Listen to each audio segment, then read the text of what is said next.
민간임대주택 사업이라는 홍보를 믿고 출자금을 납부했는데 알고 보니 법적으로 아무 보호도 받을 수 없는 구조였습니다. 최근 법원이 이런 사업의 가입 계약에 대해 잇따라 위법이라는 판단을 내리고 있습니다.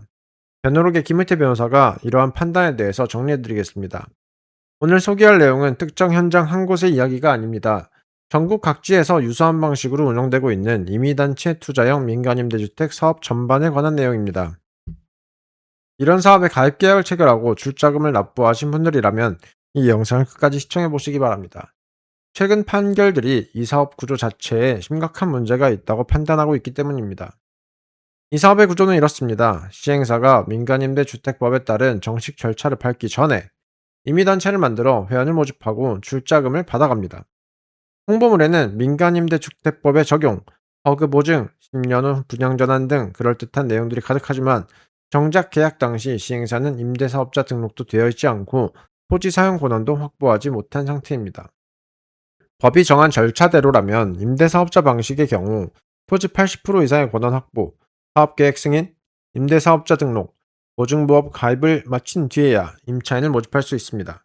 협동조합 방식도 마찬가지로 관할관청에 신고하고 토지 80% 이상을 확보한 후 공개 모집 방식으로 조합원을 모집해야 합니다. 가입 전에 토지 확보 현황, 자금 계획, 금전 반환 조건 등을 충분히 설명하고 확인받아야 할 의무도 있습니다. 그런데 이 사업들은 이런 요건을 갖추기도 전에 임의단체라는 이름으로 법의 틈새를 비집고 들어와 사실상 조합원을 모집해 왔습니다. 최근 법원은 이 사업 구조에 대해 잇따라 위법이라는 판단을 내리고 있습니다. 첫째, 사업 구조 자체의 김학성입니다. 사업 설명서와 홍보물 대부분이 민간임대주택법에 따라 적법하게 진행되는 사업인 것처럼 설명하고 있지만 실제로는 그 법적 요건을 전혀 갖추지 못한 상태였습니다. 법원은 이러한 홍보 방식이 계약자들로 하여금 잘못된 인식을 갖게 만든 기망행위에 해당한다고 판단했습니다. 둘째는 설명 의무 위반입니다. 토지 사용 권한이 확보되지 않은 사실, 임대사업자 등록이 안 된 사실, 보증보험 가입이 불가능한 상황 등을 계약자들에게 제대로 고지하지 않은 것 자체가 법 위반이라고 판단했습니다.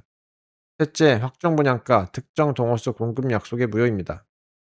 사업계획 승인도 받기 전에 특정 동호수를 배정하고 확정 분양가를 약속하는 것은 총회 결의 없이 이루어진 총회물 처분행위로서 효력이 없습니다. 이러한 판단을 토대로 법원은 계약자들이 기망 또는 착오를 이유로 가입 계약을 취소하거나 불법 행위에 따른 손해배상을 청구할 수 있다고 인정하여 납부한 출자금 전액의 반환 판결을 잇따라 선고하고 있습니다. 저희 법무법인은 민간 임대주택 피해 사건을 비롯한 부동산 분양 피해 사건을 수없이 수행하고 승소 판결을 이끌어낸 경험이 있습니다. 합리적인 비용으로 법적 절차를 진행해드리고 있으며 판결 이후 집행 절차까지 함께 진행하고 있습니다. 이민단체 방식의 민간임대주택 사업에 가입 계약을 체결하셨거나 비슷한 상황에 처해 계신 분들은 변호록의 김의태 변호사에게 연락해 상담 받아보시기 바랍니다.